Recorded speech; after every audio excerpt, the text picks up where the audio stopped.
Okay, now I want to go on to the rest of the last couple things that happened this offseason. Because after the Donovan Mitchell trade, nothing really happened. It was just RJ just showing, just going around New York, showing love to New York, and a bunch of a couple of interviews about RJ and his extension, what he feels about the team, anything all about that. Uh, I'm gonna make a part reacting to it also and everything. I'm gonna make a part two reacting to that and what Leon Rose said and everything. I'm gonna react to those two things because those are the only two major things that happened after the Donovan Mitchell trade and shit like that. I mean, yeah, after Donovan Mitchell trade. But there are the last two roster spots that the Knicks uh, uh, filled in because we had two roster spots left, and the last two players they put in was Mikhailu, something Mikhailu, Sved, I don't know how to say that name, Mikhailu, and Ryan Arnakolo, whatever, I don't even know how to say his last name, yeah, but let me see, I have to go to these guys, they show them, yeah, we signed some other guys, yeah, Sved, Mikhailu, and he's a good player, better on offense than defense, can do things, I mean, he's, oh, sorry, that wasn't me. That was, look, that's my chair.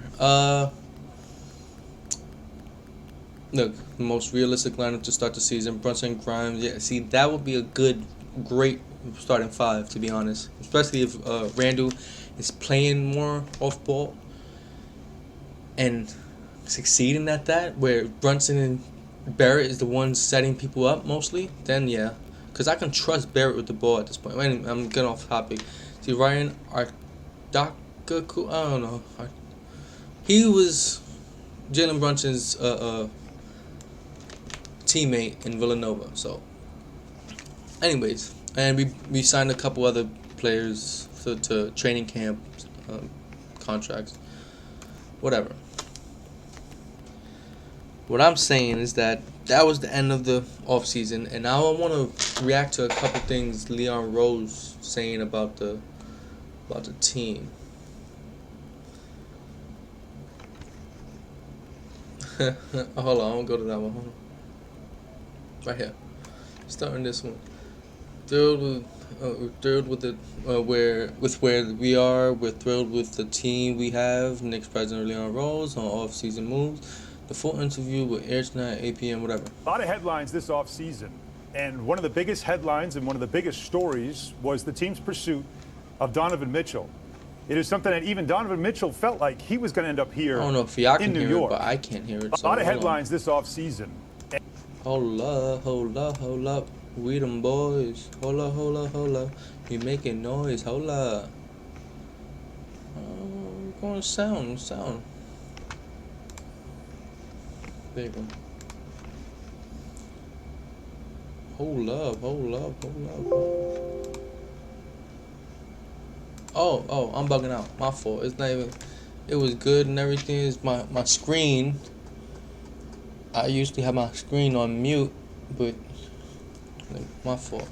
You right. And one of the biggest headlines and one of the biggest stories was the team's pursuit of Donovan Mitchell.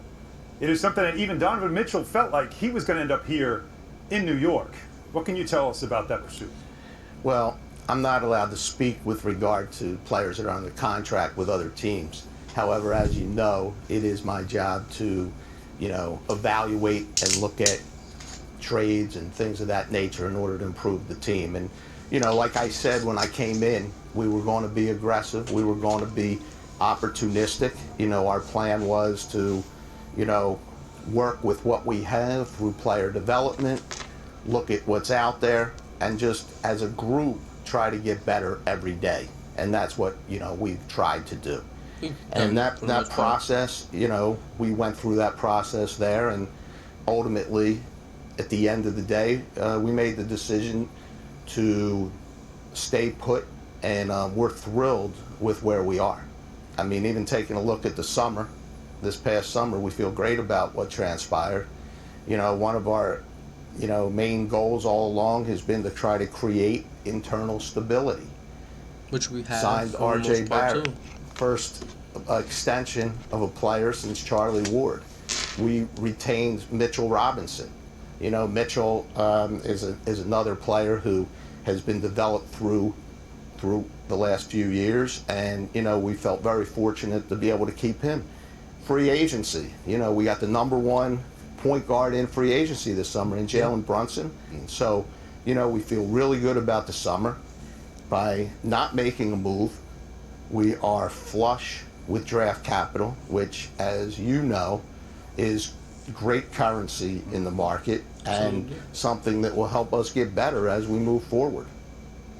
See, look, he brought up a couple good points, and you have to, as much as I guess you want to say they failed on the Donovan Mitchell trade pursuit. As much as you want to say that, and yes, he was brought here to help us get us stars, and those stars. He was brought here to bring stability to this team, which we had none. So you can't 20 years of bullshit in the front office, and it leaked over to the court where what players were we really having, to be honest, and what set of players were you putting together to make something happen? It's like you can't really. It was only a couple years with Carmelo. It wasn't even really that stable over there with Melo. They were trying too hard to swing for a home run, and 1 year was actually only year we actually. Yes, there was another year that was really exciting for the Knicks also in the Carmelo, but just like overall, the whole Carmelo era wasn't a success if you want to be technical with it. Yes, 1 year of success doesn't make up for the whole tenure not being a success. So it was like. And it's got a lot to do with the front office. Although you brought good players in here and there, you just didn't have the stability on the court and in the front office that you wanted. And what Leon Rose, Worldwide West, all these guys that came in helped us do, Tom Thibodeau even, what they helped us do is create that stability that we needed for New York. And it started with the second year of R.J. Barrett's year in the league. With the second year with Randall on the team, is just and Leon Rose and Worldwide West and Tom Thibodeau's first year. It started that year where they draft right, they got good players to go on this team with these guys, and they had a good coach that brought the right mentality for these guys, especially these young guys that wanted to do better. So they did that. Next year, they got a couple more good players, and these guys grew, but yet there was a step back. And yes, it wasn't a good year, only through expectation, because overall it wasn't a super terrible year. It was just certain things. It was like, let's say, there's a few things that messed up this year. Rose being injured, because he creates stability. Randall in his head. As much as Tom Thibodeau brought that stability into New York Knicks, he also broke it a little bit last year, or bent it a little bit last year, because you relied too heavily on your veterans last year, and Alec Burke, who can play point guard in a pinch, like when you really need him for a whole one possession or two possessions, they can't do it for a whole 48 minutes or whatever minutes he's getting as point guard. And he was getting a lot of minutes at point guard. Yes, quickly had growing pains last year with being a point guard, a reliable point guard, but throw him into the fire, man, because he needed to learn in order to get better, make some mistakes in order to get better. Alec Burke was making mistakes here, left and right. We had no creator. Randall had to overdo it sometimes and force a lot of things. You had to rely on R.J. Barrett in that second half of the year creating. He did a good job. It's just he's not a point guard itself either. So that last month where you relied on quickly to be the point guard, he threw up two what's it called? triple doubles. His playmaking was awesome, and yes, he was playing against lesser talent because by that time a lot of teams were trying to rest their guys and everything. But mostly it was still NBA talent. All I'm saying is that there weren't good decisions last year by both players and coaching staff, but we still have the stability that we never had in the last 20 years. Even with that season being a down year, we still had stability last year. It was just a lot of things went wrong for us. That's all it was. Even decision making can go wrong. Even though you have you have your team, the best for your team at heart. Decision making is still a big factor. Whereas you think you're doing right, you end up doing wrong, and it's like, damn, I thought I had it. I thought we had it. It's just we couldn't do it. But and Obi, not playing Obi the minutes he deserves at this point, because all he does when he comes in, especially last year, my God, last year all he did when he was playing was made the most of his minutes at all times. Always getting quick baskets. Always giving effort on defense. Always moving the ball. My God, that's something I hate what Randall has done last year. Yes, the first year of Leon Rose and Tom Thibodeau, yeah, they had to rely heavily on him. That's why he had to do that stagnant ball and everything. That ISO ball and everything. It's fine. That's fine. But the year after, where it wasn't working for the first 2 months, okay, let's switch it up. Let's move the ball around. See what Obi does when he comes in the game? He moves the ball. He helps move the ball. He's a link in the chain that it keeps on moving. Like when it gets to Randall, it just stops like it's broken, bro. You can't do this. You can't do this. You cannot do this. You have to move the ball, Randall. You can't just try to go one-on-one all the time. Now, there's times where it's fine to go one-on-one. It's absolutely fine. You're not going to negate the whole ISO play in general, so it's fine.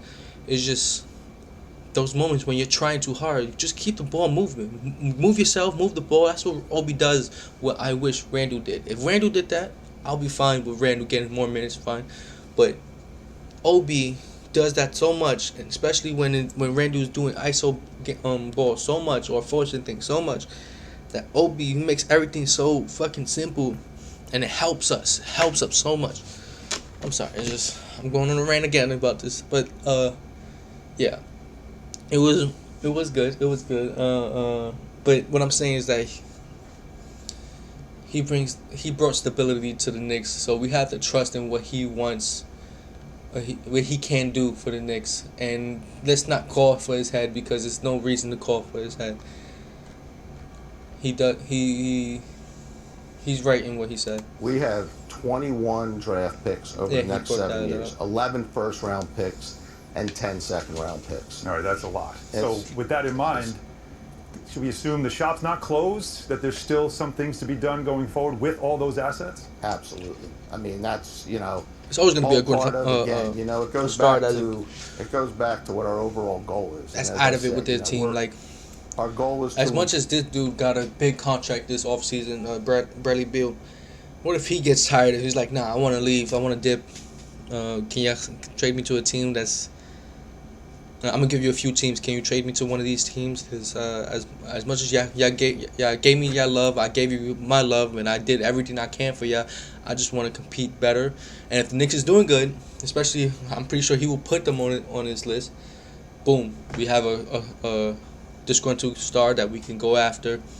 We got the capital. We got the picks we got the players and the picks to throw at them. Let's do this. Right? Like, see, I will go all in more for Bradley Beal than a Donovan Mitchell, because Bradley Beal at least plays real good defense, and him and Brunson at the backcourt will make up for a great backcourt with RJ as the third option. That's awesome. That is awesome. Fucking awesome. My fault. Go ahead. Improve, and there's different ways to improve. Our primary focus has been on our internal player development. Mm-hmm. We're very happy with what our guys have put in this summer. We're very happy with the development that we've seen in our young players, as evidenced by the deal that we did with RJ, the deal that we did with Mitchell. Mm-hmm. And, that's one aspect of it. The other aspect of it is, looking to make moves. And, having that type of capital is going to be very beneficial and helpful to do that. Back to your question, which is the shop is not closed, but we're very pleased with where we are. We're very pleased with the players on the team. And when you look at talking about draft picks, look at our past 3 drafts. They were going hard for Donovan Mitchell, so I'm pretty sure they're disappointed, but yet they're fine. They're fine with the team that they have. It's like once they missed out on Donovan Mitchell, they weren't like, shit, fuck off, damn, what are we gonna do now? No. Obviously, they're not gonna say any of this. They're gonna just have a brave face and say, hey, yeah, we're good. We're gonna be fine. We love our team and everything. This is what they have to say. They can't just go and say, man, we fucked up. We wish we had Donovan Mitchell. I don't want this team. They're not gonna say all that. But even so, missing on Donovan Mitchell, I'm pretty sure they weren't all that mad in general because they got a lot of questions with this team. Like, what are we going to do with this team? They have a lot of potential with this team that just we need to see instead of doing this Donovan Mitchell trade. Especially, and this is why I'd rather do the whole thing with wait until this season happens. If in the first 2 months we're not doing shit, we're trash. Yes, let's try to go for a trade. Try to find a disgruntled star. But if we're doing good, and players is doing good, the young players are showing what they do, and Cam has the minutes and showing what he's doing. Grimes is showing his potential. Quickly is showing that he could be a reliable point guard. Obi with increased minutes, because that's something that they said that he's gonna have increased minutes this year. I'm hoping 20-something minutes. If he can do something with those minutes and do something right, like show what he got, really show what he got, like anything close to what he was doing in the end of the season, last season, anything close, it's just consistency. That's all I'm talking about. Hit that 3, hit 1 or 2 threes of the game, and you good to me. I'm sorry, you good, because all the other things is gonna fall into place. Anyways, in defense, he needs to play. But that consistency, that's really just consistency. Okay. Now, and I have to give a shout out to Walt Perrin and company.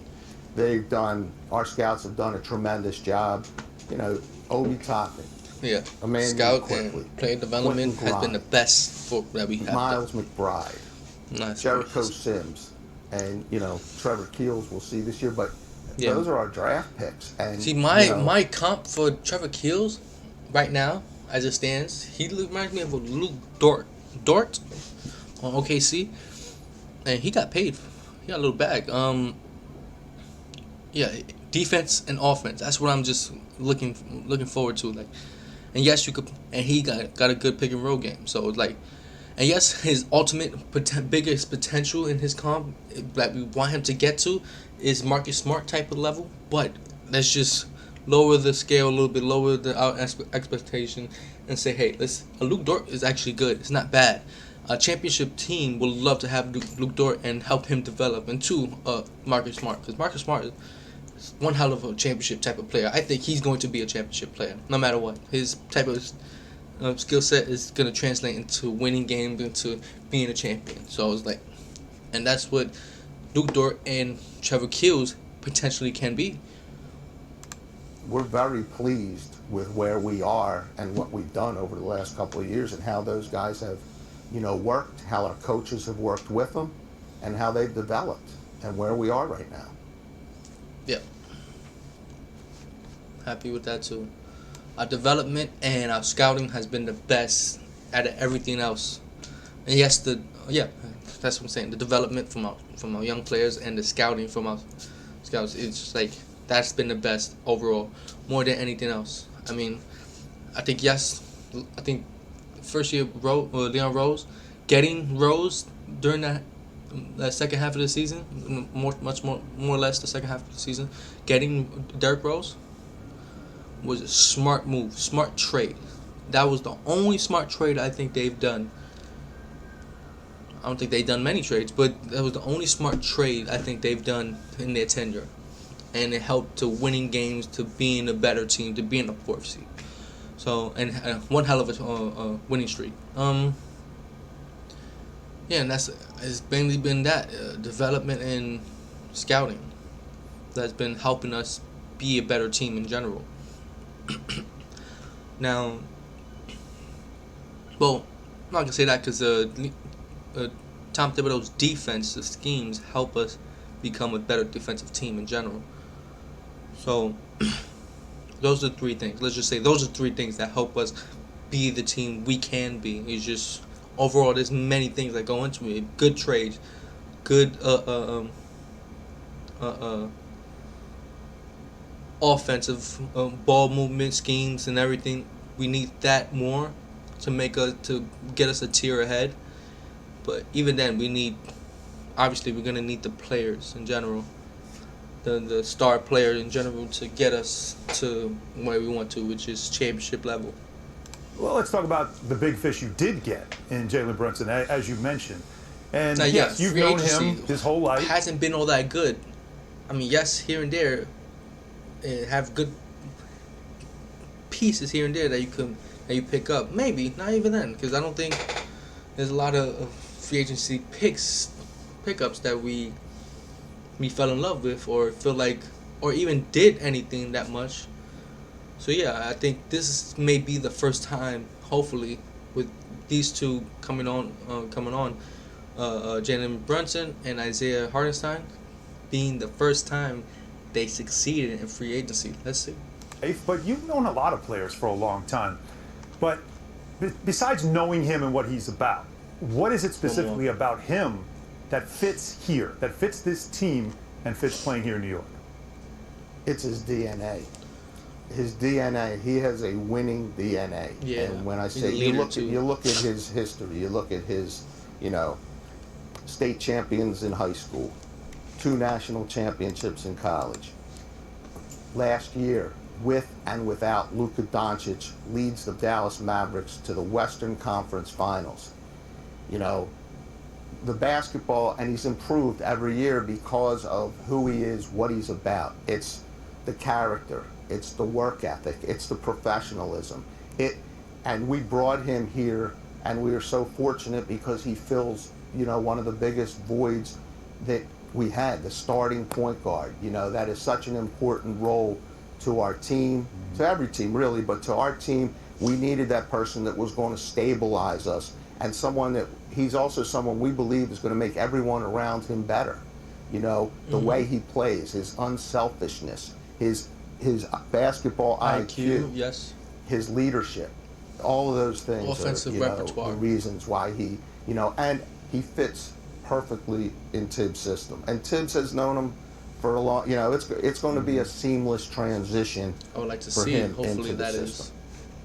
it can't be a hiccup here and there and shit like that. It's going to be, but what I'm talking about, like, maybe it's going to be harsh. That's the camera for the fans. That's you. First of all, I just want to say thank you very much for your unwavering support. You guys are truly the greatest fans in the world. And I really think you're going to love this team. You're going to love rooting for this team. They're a young, hungry group of guys that are going to work every day to try to get better. They're going to bring it every night for you. They're going to do everything in their power to make you proud. And I want you also to know that the lift that you give them is appreciated and felt every night. There's nothing like a crowd at the Garden supporting the team. And I can't wait to see all of you soon. I'm going to see this real quick. RJ showing his... working on his game. Hold up. I'm going to see this bullshit. First of all, I just want to say thank you very much for your unwavering support. You guys are truly the greatest fans in the world. What do you mean? And I really think you're going to love this team. You're going to love rooting for this team. Well, he messed up. I mean, he said, look. Still can't believe Knicks PR didn't even do a retake of this video, LOL. Well, I mean, what did he do that needed a retake? He was just talking, started a little bit, that's it. I started a lot. I don't want to redo all my videos. If I started in the middle of this video, I'm going to have to do the video all over. That's OD, bro. Anyways, it's going to be a part 3, so I'll check y'all.